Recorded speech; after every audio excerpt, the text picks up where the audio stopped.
My research is on the online game industry, which is a very hot topic in recent years and has brought up many interesting researches.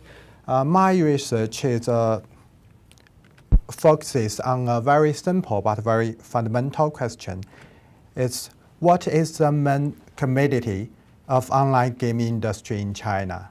I will talk about the Chinese experience, but you can think about the situation in other countries and make a comparison with China's situation.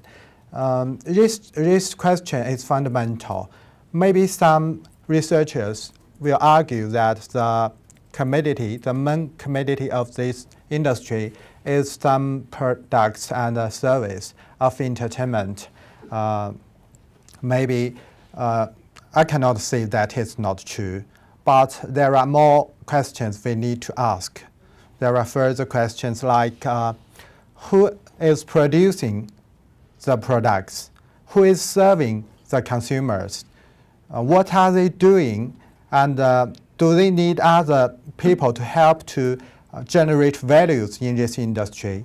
And what is the nature of the main commodity and how to measure it, evaluate it, and how to make price for it?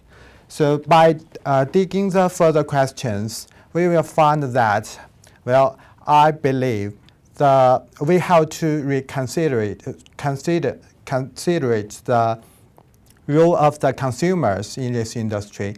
They are not only consumers, they are also producers. They are part of the value generation process. So we have to also consider how can we understand the nature of users' work or users' labor in the online games. Well, we have some series before previous series. For example, Professor Dallas Smith has already asked a similar question about the commercial mass media several decades ago. He asked what is the principal product of the mass media, and the answer is very simple. It's the audience power. Well, that's what's so-called the audience commodity. And he thinks that brought out a political economy analysis of the commercial mass media, and we have to think about the exploitation and other issues that have been neglected for a very long time. Well, does Professor Dallas Smith's theory also works for the online game industry? It's not only it's not a simple. There's no simple answer to this question. So I would like to take a look at the different models of the revenue of online games in China. Well, we have two major models of revenues in this industry. The first one is called time-based model. In this model, the operators of the online games will charge for the users to pay for what to pay based on the time they involved in this online world. And the second model is the item-based model, also called free model in China. But actually, you can go online, you can participate in the game world for free, but you have a lot of things to pay. For example, some virtual arms for your character, some helmet and other stuff, and maybe some fantastic animals, things like that. So they also make pretty money from this model. And they are the two major models. The first, there's a case of the first model, which is very popular globally. It's the Warcraft, now operated by NetEase in China. And the second model, another famous operator called Shanda, who has who has a very famous game called The World of Legend. They also have other models to get profit. For example, they are doing the in-game advertising to put advertisement in the games. And also in 2011, some of the operators like Giant Interactive has tried a new model called the transaction fee model. They will let their users to exchange virtual arms, virtual items among themselves, but they will charge 5% for each transaction.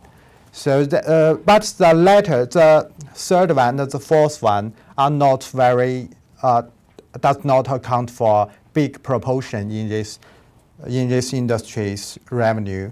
So the first and the second one are the major models. This is an overview of the market of online games in China. As we will see, it is a very big number. It's almost $57 billion US dollars, and they are growing very fast. And as IDC reported in 2009, most of the companies are making money by selling the virtual items, and some of them are making money by selling the cards that will allow the users to have time on this in the games. Well, this is Warcraft. They are selling this card. The users will buy a card. It worth 30 RMB, which is only maybe $5. But you can have 600 points, which allows you to have maybe almost 700 minutes online. So it's quite cheap, but considering the big size of the users, they make a fortune by this. This is the back of the card. They have the card numbers, the security number, and this number is a protection of the card system. And this is the second model. They are selling items to help the users to make their virtual character stronger, or to have a fantastic animal, things like that. These are the two main models, and we found that in the first model, are they really selling time? No, they're not. They are selling an opportunity or a ticket for the users to get into this world and to maybe killing monsters and to get some virtual money for that. So actually, they're asking the users to work for them. And that's what I'm arguing, that the users are working for this industry, and to make their labors are used to generate values for this industry. And in the second model, also it looks like the users do not put too much labors in this model, but if without their labors, the items are just some signs, so it worth nothing. So what I'm arguing here is that when we talk about what is the main commodity of the online games, maybe it can be viewed as content and service of entertainment. Maybe you can view it as cultural products, but I think the user's labor power is the nature of this industry. And it brought up a lot of interesting questions, like we have to consider the commoditization and the consumption of culture.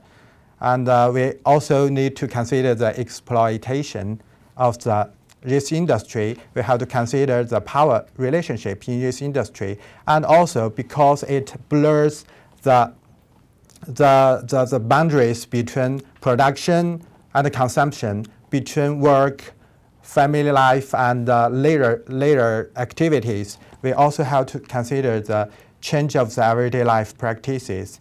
And last, I would like to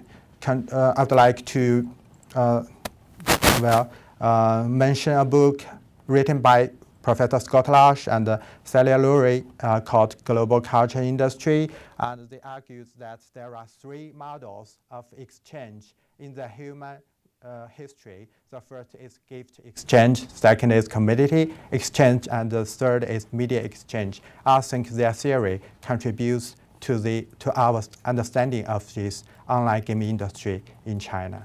So that's my presentation. Thank you.